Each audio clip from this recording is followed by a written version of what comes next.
Ya, kasus Inara dengan Fahmi, di mana pelapornya Mawa, karena ini kasus di tahun 2025, maka yang dipakai dan digunakan itu adalah KUHP tahun 2025, artinya berlaku surut karena sudah prosesnya berjalan. Kecuali dia lakukan sesudah tanggal 2 Januari laporannya 2026. Nah, ini kan karena kasusnya memang di tahun 2025 dan pelapornya tahun 2025 juga, baik itu di Polda maupun di Mabes Polri.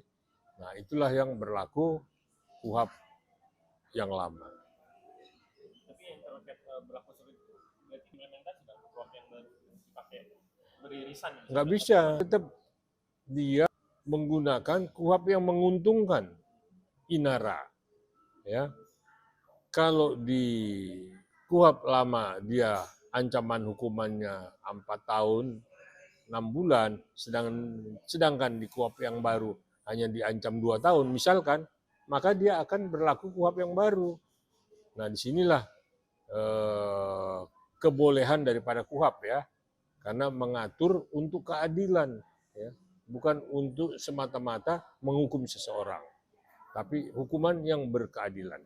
Bang, berarti bisa dibilang ada juga beberapa sebagian pendapat aktif tentang kuap dan kuap yang baru bisa menguntungkan para tersangka nantinya, tapi bisa menjerat rakyat miskin. Gimana nih bang? Nah, makanya ketika berlakunya KUHP per Januari 2026, maka di situ sangat sensitif sekali, sangat peka.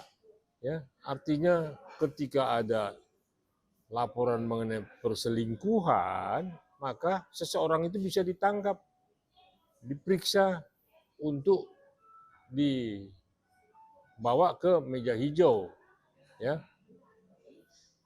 Dengan dia berjalan berdua atau masuk kamar berdua, tapi memang tidak terbukti melakukan perjinahan, udah bisa dikenakan pasal. Nah, inilah yang memang tadi saya bilang Inara ini kan kasus 2025.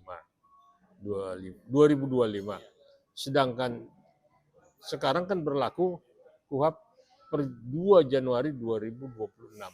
Maka mana yang menguntungkan Inara dan Fahmi? Nah, itulah yang dipakai pasalnya. Ya, gitu. Jadi pasal yang memang berlaku surut ataupun tidak berlaku surut tetapi menguntungkan si terlapor. Bang, terkait pernyataan abang yang dipakai sama yang kemarin terdahulu, kuap baru bisa menjerat itu seperti apa bang? Nah, kalau KUHP baru itu bisa menjerat orang-orang yang tidak punya, karena memang ekonomi kita yang pertama memang mesti dibenahi. Kenapa? Karena dalam masa ekonomi sulit, orang muda aja melakukan penipuan, melakukan pencurian. Untuk apa? Untuk kebutuhan perutnya, kebutuhan badannya, karena tidak makan, kebutuhan anaknya, kebutuhan keluarganya, kebutuhan dari dia anaknya berkependidikan, kebutuhan untuk bayar BPJS, nggak punya uang, dari mana? Nah, di KUHP itu salah sedikit tanpa yang macam-macam, polisi mempunyai power untuk mengambil atau menangkap seseorang. Nah, itu yang kita bilang, yang saya katakan tadi. KUHP ini tidak berkeadilan ya kalau tidak memang ekonomi kita dibenahi. Ini kan penjara penuh dengan orang-orang yang urusannya urusan perut, bukan urusan-urusan yang untuk beli mobil atau untuk kekayaan, tidak. Nah, makanya kok ini paradoks dengan para koruptor ya, yang dia tidak takut dengan adanya KUHP baru ataupun KUHP pidana berlakunya baru. Ya, tipikor aja tidak dia takuti, apalagi KUHP biasa. Nah, inilah yang memang kita berharap melalui Pak Presiden terus ekonomi kita dibangkitkan, tingkat kehidupan rakyat dibangkitkan, ekonomi semua berjalan dengan apa yang dibutuhkan oleh masyarakat. Jadi tidak, sekarang kan KUHP kita terapkan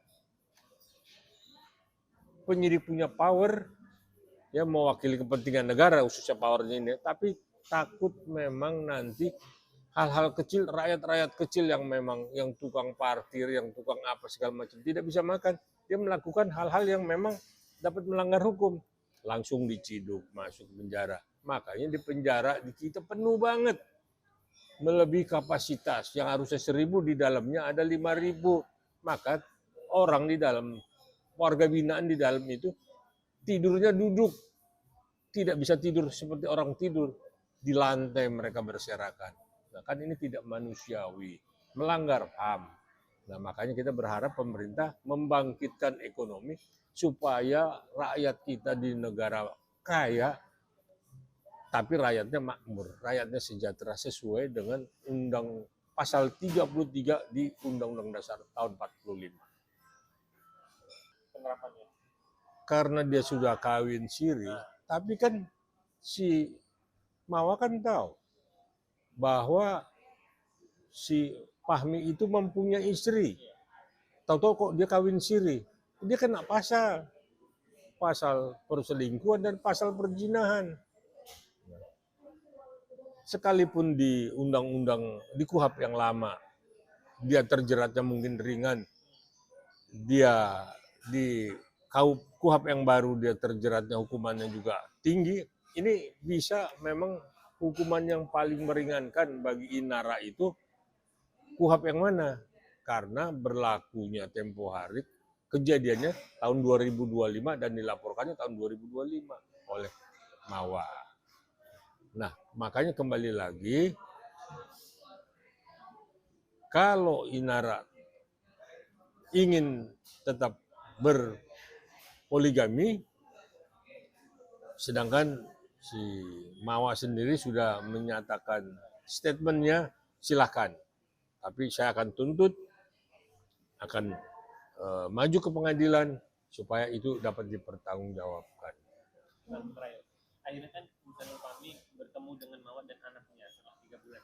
Dan Mawa mengasih 2 persyaratan, yaitu pertama menurut Insan Fahmi untuk minta maaf secara langsung ke depan publik dan juga keluarga besar Mawa, dan yang kedua kasih unjuk bukti kalau dia benar tidak dikasih risk. Tapi kita nggak tahu nih nanti kelanjutannya akan dicukah atau laporan Mawa akan disebut, tapi seperti tidak akan mungkin karena dari pihak pengacara Mawa bilang selama ini pihak dari Inara dan Gadul belum ada permintaan maaf secara langsung dan akan ada RJ. Itu kan tidak semudah itu kan dong, laporan akan tetap terus berjalan dong, karena Mawa sudah sakit hati. Ya, kalau Mawa meminta syarat untuk tidak dituntut dengan syarat dia meminta maaf di publik, ya, dan dia juga meminta apa satu lagi tadi, bukti nikah siri, ya, bahwa dia sudah ada memang bukti nikah siri dan sudah mengandung lagi. Nah, itu semua permintaan Mawa bisa dipenuhi tidak? Kalau tidak dipenuhi kan artinya tuntutan akan berjalan terus.